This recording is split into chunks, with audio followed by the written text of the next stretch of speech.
मैंने एक दो बार निवेदन किया, एक दो बार।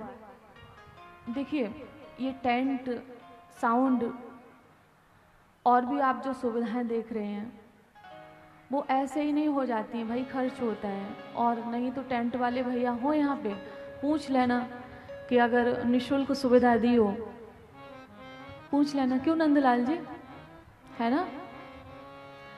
तो खर्च तो होता है, ऐसा नहीं है। आप विवाह करते हो तो खर्च नहीं होता है, आप भोजन करते हो उसमें खर्च नहीं होता है। लेकिन अगर हम एक से अधिक लोग इकट्ठे हो जाएं और अगर हम ये सोचें कि साल में एक प्रोग्राम ऐसा कराना है जो 7 दिन तक, 9 दिन तक भगवत नाम की रस वर्षा हो, तो उससे क्या होगा कि जो हमारे छोटे छोटे बच्चे हैं ना, न्यू जनरेशन है, इनका भविष्य बनेगा। ये बचपन से ही भगवान को समझेंगे, धर्म को समझेंगे, सनातन को समझेंगे, संस्कृति को समझेंगे, सभ्यता को समझेंगे, अपने माता पिता को समझेंगे। जय हो। क्योंकि ये आप ही बताइए, ये धार्मिक अनुष्ठान नहीं होंगे, कथाएं नहीं होंगी, शिव पुराण की कथा नहीं होगी, श्री रामचरित मानस नहीं होगा, तो जब तक हम रामचरित को नहीं सुनेंगे तो हम अपने चरित्र का निर्माण कैसे करेंगे? आप लोग विचार करिए। हमें धर्मशास्त्री तो बताते हैं हमें किस राह पे चलना है और किस राह पे नहीं, हमारे लिए क्या अच्छा है क्या बुरा, ये धर्मशास्त्री तो बताते हैं। तो ये प्रोग्राम्स होने से क्या होता है? अब कराया तो नंदलाल जी ने है, खर्च वहन तो इन्होंने किया है, लेकिन जितने लोग आप बैठे हुए हो इसमें से अगर जिसने भी अपना जीवन बदल लिया तो इसका पूरा श्रेय इनको जाएगा, इनकी वजह से बदला है। ये आयोजन न कराते, आप लोग सुनने नहीं आते, सुनने नहीं आते तो क्या समझते? जय हो। तो इसका श्रेय इनको जाता और ये श्रेय आप लोग भी ले सकते हो, ये काम आप लोग भी कर सकते हो। कल निवेदन किया था, संग शक्ति कलोगे, संग में शक्ति है, अकेला व्यक्ति कुछ नहीं कर सकता है, तो संग में शक्ति है। तो कभी भी भगवान के लिए, समाज के लिए, सामाजिक कार्य के लिए, देश धर्म के लिए, सनातन के लिए जब भी आपको मौका मिले तो बढ़ चढ़ के हिस्सा लेना चाहिए, आपको सहयोग करना चाहिए, और यही हमारे साथ जाता है। बोलिए वृंदावन बिहारी लाल की जय हो। तो हमारा प्रसंग क्या था कि भगवान ने आंखें बंद कर ली और ये सोच रहे थे भाई इसका पुण्य क्या है, जन्मों जन्मों के पूतना के कर्मों को देख रहे थे कि भाई इसने कोई पुण्य किया है जिसकी बदौलत ये सामने आई है। तो भगवान को क्या दिखाई दिया कि जब पूर्व जन्म में इसके पिताजी के यहाँ गए थे तो इसने कहा था कि ये बालक अगर मुझे मिल जाता और मैं इसकी माँ बन जाती तो मैं हृदय से लगाती और दुग्ध पान कराती। तो मैंने कहा था तथास्तु, ये इच्छा तुम्हारी पूरी करूंगा, तो इसलिए आई है। भगवान ने जब थोड़े से और आगे बढ़े, सोचा, बोले अरे अरे याद आ रहा है कि जब मैंने इसके पिताजी को छल लिया था, छल से सारी संपत्ति को ले लिया था, तो इसको गुस्सा आ गया। बोली नहीं नहीं, ये बालक बनाने योग्य नहीं है, ये मिल जाए ना तो इसको जहर पिला के गला दबा के मारूं। तो मैंने कहा था मैया ये इच्छा भी तेरी द्वापुर में पूरी करूंगा।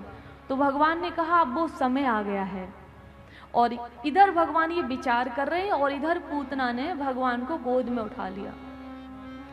गोद में उठाया तो श्रीमद् भागवत में लिखा है कि जैसे वो दुग्ध पान कराने लगी तो भगवान वात्सल्य भाव से कि ये तो मेरी माँ है, बुरी है भली है जैसी भी है, क्योंकि हृदय से तो माँ ही लगाती है ना भाई, सीने से तो माँ ही लगाती है, अपना सीना फाड़ के बच्चे का पालन तो एक माँ ही करती है, संसार में कोई नहीं कर सकता है। ये हिम्मत तो एक माँ की है कि जब बच्चे का जन्म होता है तो उसको अन्न खाना नहीं आता है, वो कोई फल नहीं खा सकता है, वो जल भी नहीं पी सकता है उस समय।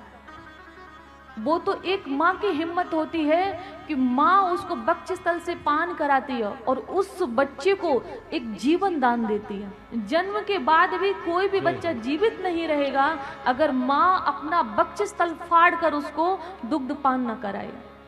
इसीलिए तो कहते हैं कि हर बच्चे पर माँ के दूध का कर्जा होता है, और इस कर्जे का हर बच्चा कर्जदार है, और ये तब तक मुक्त नहीं हो सकता जब तक अपने माता पिता की सेवा ना करे, तब तक मुक्त नहीं हो सकता।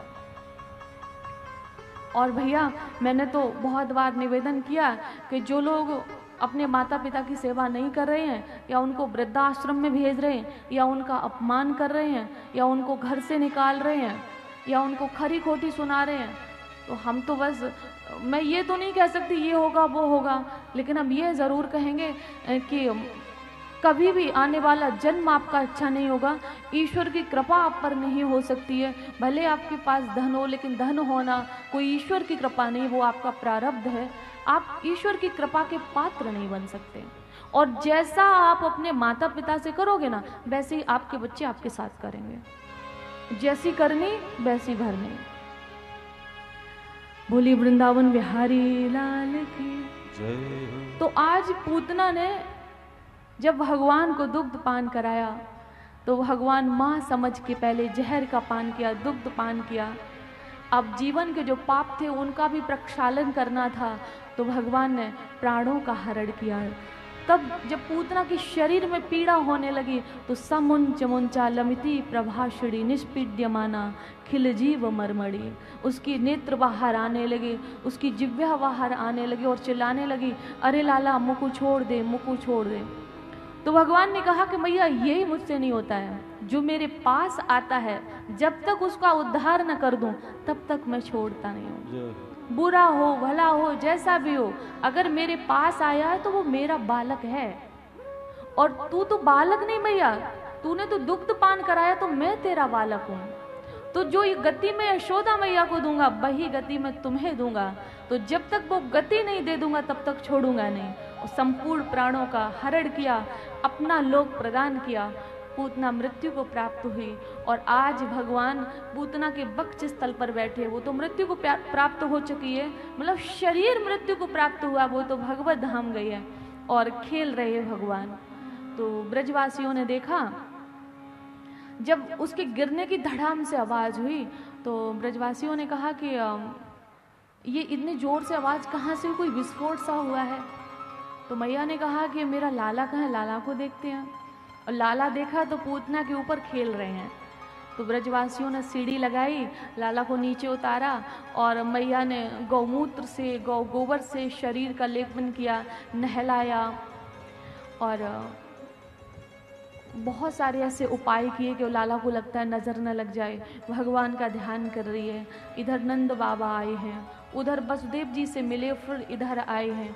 और पूतना के शरीर को काटा गया, बहुत लंबा आकार था, और उसके बाद अग्नि दी गई।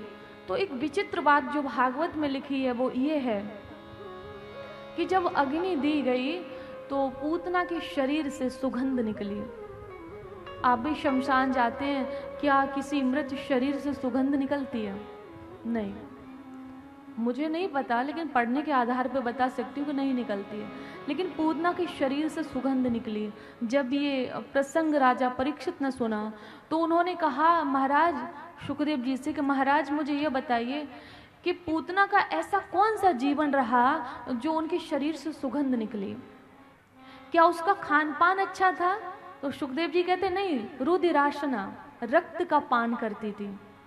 बोले तो कुल अच्छा था? बोले नहीं, राक्षस कुल। तो कहा क्या भगवान से प्यार करती थी वो, इसलिए भगवान के पास आई थी? बोले नहीं, हंतुम इच्छा में, मारने की इच्छा से आई थी। तो राजा परीक्षित ने कहा फिर शरीर से सुगंध क्यों निकली? बड़े ध्यान से सुनिएगा इस लाइन को। तो शुकदेव जी ने कहा कि जिसको भगवान ने अपना लिया हो, जिसको हृदय से लगा लिया हो, जिसको अपने धाम में स्थान दे दिया हो, क्या वो अब पापी कहलाने के लायक है? क्या पूतना अब पापी है? कितना भी बड़ा पापी हो, आपको संसारिक उदाहरण से समझाते हैं, कितना भी बड़ा पापी हो और कितने भी बड़े उसने कुछ भी उल्टे सीधे काम किए हो, आप लोग सब समझते, जो संविधान के विरुद्ध हो, उसके बाद भी कोई पावरफुल नेताजी हो ना तो उनकी शरण में चले जाओ तो कहीं ना कहीं बच ही जाते हैं। तो ऐसे ही अब जो भगवान की शरण में चला जाएगा वो क्या नरक में जाएगा? जब इस संसार में लोग बचा लेते हैं तो अब देखिए, इसलिए गलत मत करना कि कोई नेताजी बचा लेंगे, क्योंकि अब की नेता बिल्डोजर बाबा बहुत खतरनाक है। तो ये मैं सोच लेना, हमारे यूपी के जो बाबा हैं बहुत खतरनाक है। तो मेरे कहने का मतलब है कि वो मत सोचना, मैं तो ये समझाने के लिए बोला है।